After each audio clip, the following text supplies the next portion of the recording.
fake parts in jet engines, flying passengers across the world. September 2023.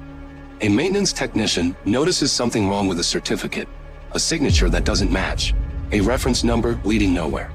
What he discovered triggered a global investigation that would uncover forged documents, falsified safety records, and a small company in England that had been fooling the entire aviation industry.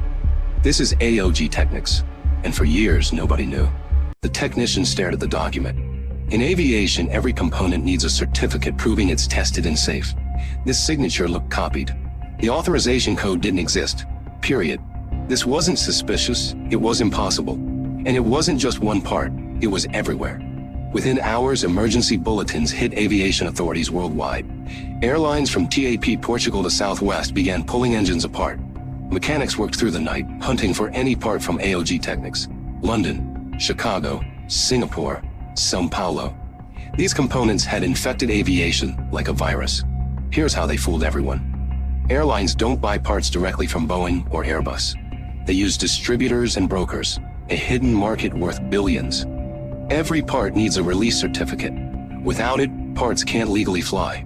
AOG Technics was forging these certificates, but not crudely. They'd obtain genuine blank certificate templates, the actual forms manufacturers use, exact paperweight, exact ink colors, microscopic security features most inspectors never check. They studied real certificates from CFM International and General Electric, scanning authorized signatures, then digitally transplanting them onto forgeries. They knew which employee names to use, people who actually worked at these companies. They created authorization codes that followed the correct format, just with numbers that didn't exist in the system. Unless you called the manufacturer directly to verify, which almost nobody does when you need a plane back in the air, these documents were perfect. Investigators found they had even aged the paper on some certificates, making new parts appear to have documentation from years ago. They understood exactly which corners could be cut, which verifications were rarely performed, which trust mechanisms could be exploited. According to CFM International, AOG had been doing this for years, hundreds, possibly thousands of transactions. But here's where this gets worse. The parts weren't random. They were for CFM 56 engines, the most common jet engine in history. If you've flown on a Boeing 737 or Airbus A320, you've probably been powered by these engines, and fake parts were inside them. Think about what this means. The pilots who trusted their pre-flight checks, the passengers in seat 23A who never knew, the maintenance crews who signed off on parts they believed were certified. None of them knew they were part of an experiment in trust. Every flight became an unwitting test of a terrible hypothesis. Does the paperwork matter if the metal works? The data that emerged was staggering. AOG Technics had operated since at least 2015. Over 60 suppliers across 22 countries, major airlines, maintenance facilities, even military contractors as customers. This was systematic exploitation of aviation's fundamental weakness, the assumption that nobody would dare. Southwest, 97 suspect parts. TAP Air Portugal, multiple aircraft grounded. Each discovery triggered more searches. Serial numbers against shipping manifests, signature databases, forensic document analysis. It was like untangling Christmas lights, except each strand could be attached to an airplane carrying 300 people. The FAA created an emergency database. Airlines were checking parts at 3 a.m., calling manufacturers in different time zones, pulling apart engines that had just been certified as airworthy. Mechanics worked around the clock. The cost ran into tens of millions, not from accidents, but from verification alone. Now here's what should terrify you. Every official report says the same thing. No accidents, no emergency landings, no failures, nothing. Let that sink in. Either we got incredibly, impossibly lucky, or the parts themselves were fine. Just the paperwork was fake, a global fraud running for years. Parts in engines worldwide, millions of passengers, and nothing went wrong. So what does that tell you about the system?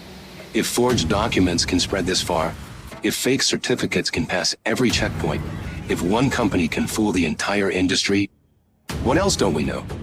But it was discovered by chance, by one technician who noticed an odd signature. One person, one document, one moment of suspicion. I talked to mechanics after this story broke. Off the record, they said the same thing. Every hour a plane sits costs airlines $8,000 to $20,000. When a part arrives at 10 p.m. with correct-looking paperwork, You need that plane flying by 6 a.m. Asking questions is career limiting. One mechanic told me, "We check the paper, not the metal. If the paper looks right, the part flies." Another said, "Those fake parts probably came from the same factories as the real ones. Same metal, same machines, just no official blessing. The paper makes it legal, not safe." Today, the chances of a fake part on your plane are infinitesimally small. The industry responded. AOG Technics was shut down. The executives vanished. No criminal charges, just corporate dissolution. In the UK, corporate fraud prosecutions require proving intent beyond reasonable doubt. AOG Technics simply stopped existing. But this story isn't really about airplane parts. It's about the invisible systems we trust every day. The signatures we never see, the certificates we never question, the promises in ink we bet our lives on. Your medication's purity, your car's brakes, the steel in bridges, the elevator certifications. All of it depends on someone, somewhere, telling the truth on a form. Most of the time it works. The planes fly, the bridges hold. But AOG Technics proves something terrifying. The easiest thing to fake isn't the product, it's the proof. The next time you're in seat 23A, feeling the engines power up, you won't think about the certificates that vouch for each component. You won't wonder whether that maintenance technician in 2023 missed anything. And that's exactly how it should be. But maybe, just maybe, someone should. Because the scariest part isn't what was discovered. It's what's still out there, flying through the sky, carrying a perfect forgery instead of the truth.